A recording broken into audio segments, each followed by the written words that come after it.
Students, हम इस solar energy का CO2 हमारा स्टार्ट कर चुके हैं। लास्ट क्लास में हमने सोलर कांस्टेंट और सोलर इंसोलेशन और हैप्पी विंडो इसको समझने की कोशिश की और ये भी समझने की कोशिश की किस तरीके से हमारी सोलर एनर्जी अर्थ पे आती है, एब्जॉर्ब होती है, डिसिपेटेड होती है, एक्सेट्रा एक्सेट्रा। और अब हम सोलर एनर्जी के मोस्ट इम्पॉर्टेंट इश्यूज पर आएंगे।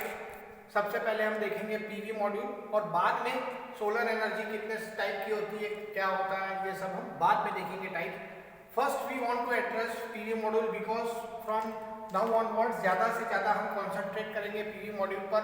जो हम आपको जो वीडियोस और अपलोड करने वाले वो मोस्टली इस पीवी मॉड्यूल बेस पर ही हैं और लेबोरेटरी में जो हमारे पास अवेलेबल है पीवी मॉड्यूल उसको भी हम आपको दिखाने की और समझाने की कोशिश करेंगे इसी वीडियो लेक्चर के माध्यम से। तो ये पीवी मॉड्यूल फोटोवोल्टिक मॉड्यूल होता क्या है और ये किससे बनता है, सबसे पहले इसको देखते हैं। तो ये पीवी मॉड्यूल दो टाइप के होते हैं। पहला पॉली क्रिस्टलीन और सिंगल क्रिस्टलीन, ये क्रिस्टलाइन, ये दो तरीके के होते हैं। और ये किस किस पदार्थों से बनते हैं? पीवी पैनल्स जो रहते हैं फोटोवोल्टिक पीवी पैनल से किस किस से बनते हैं? सिलिकॉन से बनते हैं, गैलियम आर्सेनाइड से बनते हैं, कॉपर इंडियम डिसेलेनाइड से बनते हैं, CIS जिसको बोलते हैं, और कैल्शियम टेलुराइड CdTe से भी बनते हैं। तो ये मुख्यतः और भी डिफरेंट मटेरियल हैं, उनसे भी ये फोटोवोल्टिक पैनल बनते हैं। हम सबसे ज़्यादा कॉन्सेंट्रेट करते हैं इस सिलिकॉन से बिकॉज अब टेक्नोलॉजी अवेलेबल होने के कारण ये एक तो सबसे पहले चीप है और इसे वेफर्स की शक्ल में जब हम इसे ढालते हैं तो ये बहुत आसानी से बनती है। That's why most of the time silicon is the material we use quite frequently while manufacturing this PV panel. बहुत सिंपल डायग्राम है और इसमें एक पीएन जंक्शन होता है। हालांकि एक बिल्कुल पतली फिल्म होती है। यदि आप किसी भी सोलर फोटोवोल्टिक मॉड्यूल को देखेंगे तो आपको कुछ समझ में ही नहीं आएगा, आपको सिर्फ बाहर दो तार दिखेंगे। वो भी हम फोटोवोल्टिक मॉड्यूल भी आपको दिखाने और समझाने की कोशिश करेंगे।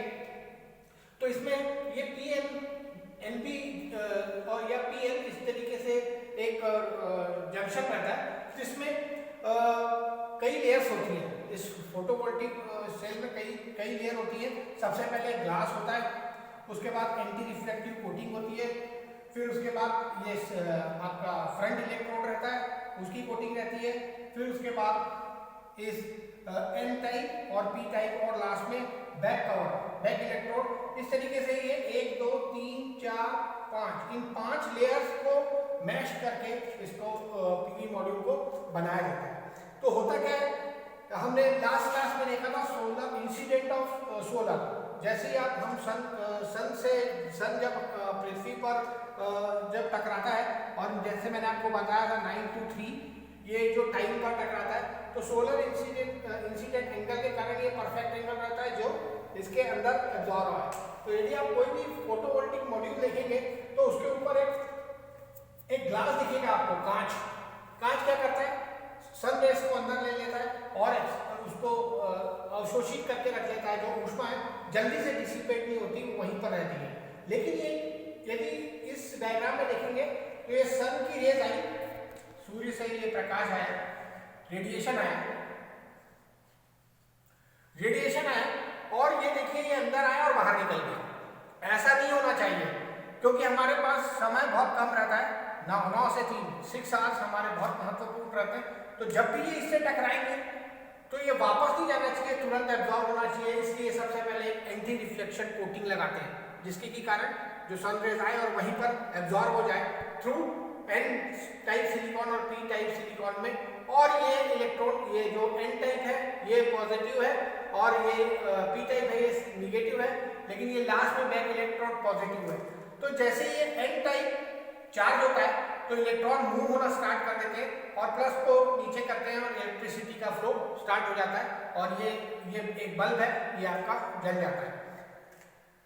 और बहुत सिंपल वर्किंग होने के कारण भी हम इसमें कई सोलर फोटोवोल्टिक मॉड्यूल में कई इश्यूज रहते हैं, प्रॉब्लम्स रहती हैं, इसकी कैपेसिटी अलग रहती है because different companies are making different module और उसको कैलकुलेशन करने के लिए या उसको सर्किट समझने के लिए हमें हमेशा इस डायग्राम की जरूरत नहीं रहती। हमें हमेशा दो मल्टीमीटर के 2 पॉइंट्स की जरूरत होती है, जिसकी सहायता से हम इस प्लस माइनस को देखते हैं और सीधे हम पता कर सकते हैं कि इसमें से अभी कितनी एनर्जी बन रही है।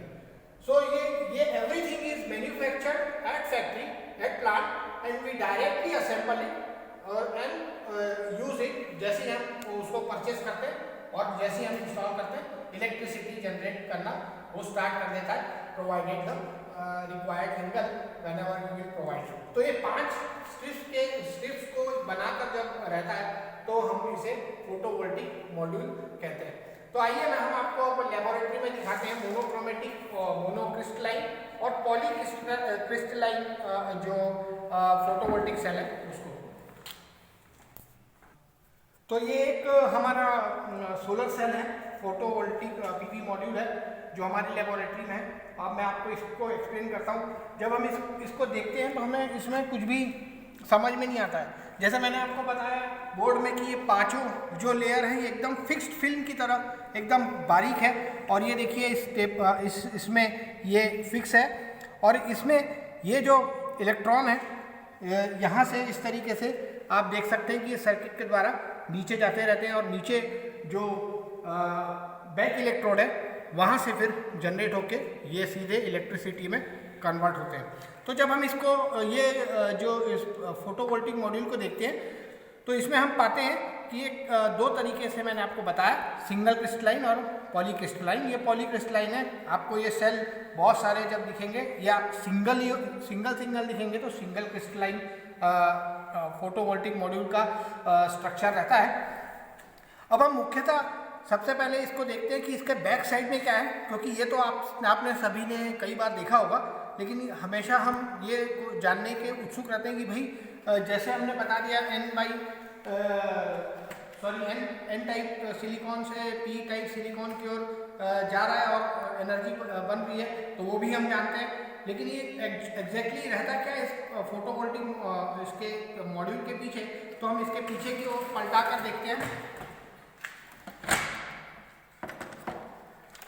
तो जब हम इसको पलटा कर देखते हैं और इसका जंक्शन बॉक्स को खोलते हैं तो you will find only 2 wires और इसी तार की सहायता से जब हम कहीं पर भी कनेक्ट करेंगे और कन्वर्टर लगाएंगे और जो सर्किट है उसको जब हम यूज़ में लाएंगे तो हम ऑटोमेटिकली इलेक्ट्रिसिटी जनरेट कर लेंगे।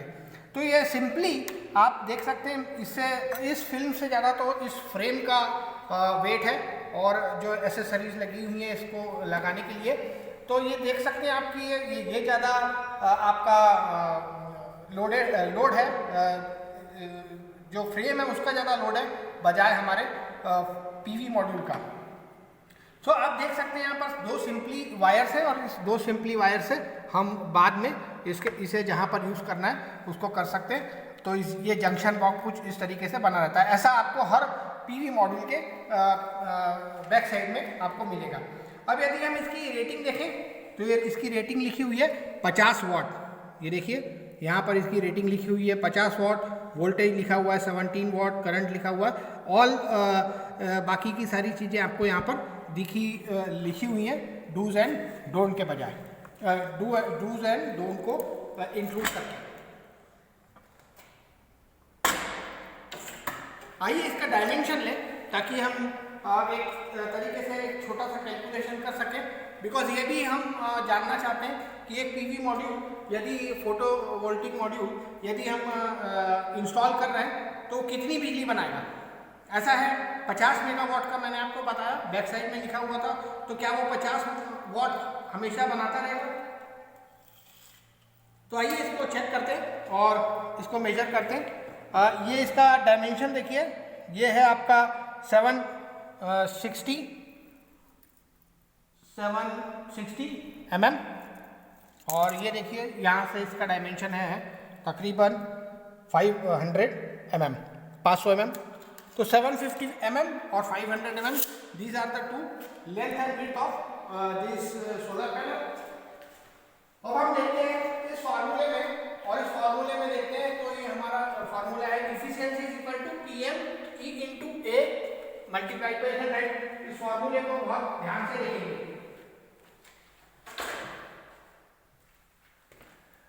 PM E इंटू ए इंटू 100।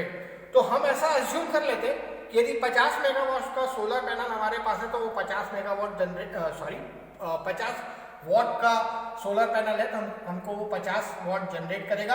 लेकिन आपको पता है कि जो सोलर विंडो है 9 to 3 ही रहती है, तो हमको किस तरीके से एनर्जी कैलकुलेट करनी है इसका भी हमको थोड़ा अंदाजा होना चाहिए। तो इसकी इफिशियंसी निकालेंगे, कितनी इफिशियंसी है। तो ये देखिए इफिशियंसी का फार्मूले में हम क्या क्या लिखे हुए हैं इसको अज्यूम करते हैं। ये इफिशियंसी है एनर्जी कन्वर्सेशन फैक्टर, मतलब ये फैक्टर है जो हम निकालना चाहते हैं क्लास इस सोलर पैनल का। तो PM maximum power output watts हमने 1000 वॉट पर मीटर स्क्वायर लिया है। ये हमारा सोलर कांस्टेंट है, सोलर इंसोलेशन है। मैंने बाई मिस्टेक लिख दिया है, सॉरी, मैं इसे मिटा देता हूँ।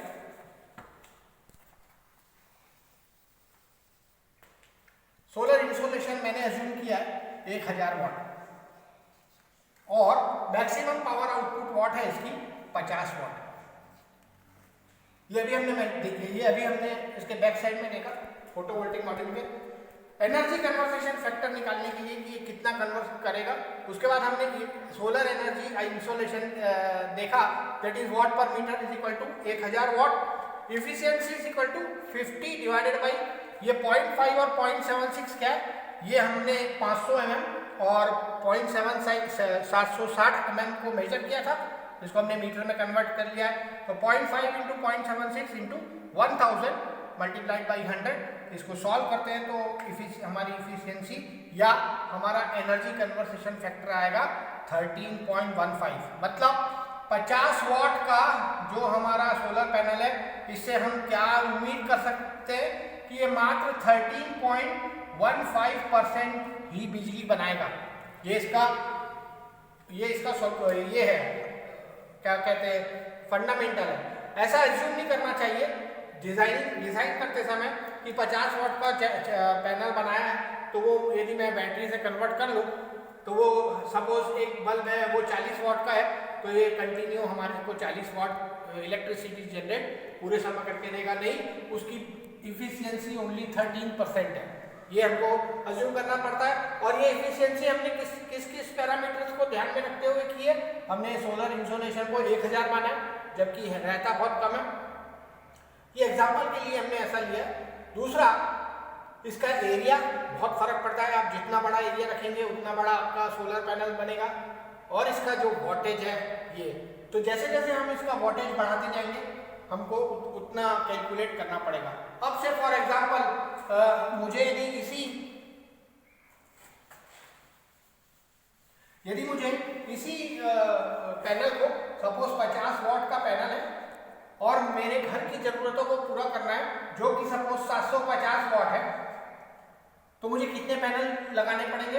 ऐसा मैं अज्यूम कर सकता हूँ कि 50 वॉट को यदि मैंने 50 वॉट से डिवाइड किया, 750 मेरी जरूरतें हैं, तो ये कितना हो जाएगा?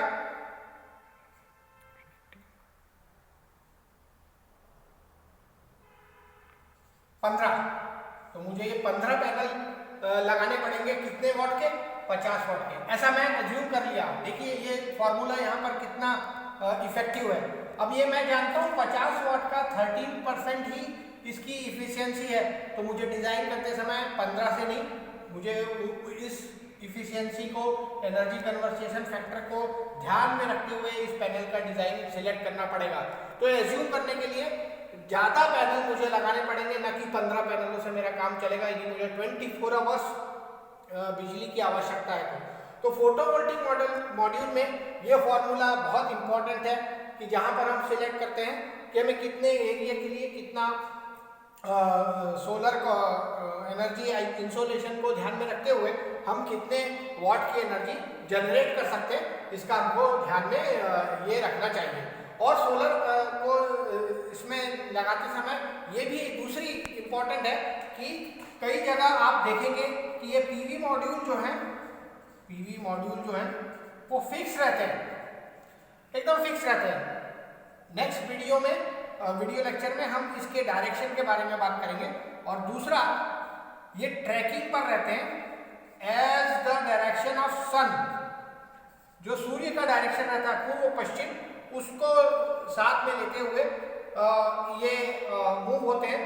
तो ये ट्रैकिंग सिस्टम लगा होता है इस पीवी मॉड्यूल में, ये भी हमको ध्यान में रखना है। तो ये फिक्स भी रहते हैं और ट्रैकिंग सिस्टम लगा हुआ फोटोवोल्टिक मॉड्यूल भी रहता है। So I hope in this video lecture you are well aware regarding this PV module. In the next video lecture we will see the direction of the PV module, which is again is very important, क्योंकि यदि आपने PV module ले लिया और आपने किसी भी direction में लगा लिया और एज्यूम किया पूर्व पश्चिम में लगाकर वो सही तरीके से वर्क करेगा, ऐसा नहीं है। हम उसके बारे में डिटेल नेक्स्ट वीडियो लेक्चर में बात करेंगे और साथ ही साथ उसके बाद के वीडियो लेक्चर्स में हम प्रैक्टिकल की शुरुआत करेंगे, that is from solar cooker and all these other related practicals regarding solar system. So thank you students for watching this video. I want to thank Yatendra Vinod sir, who is behind the camera and recording this video lecture. Thank you very much.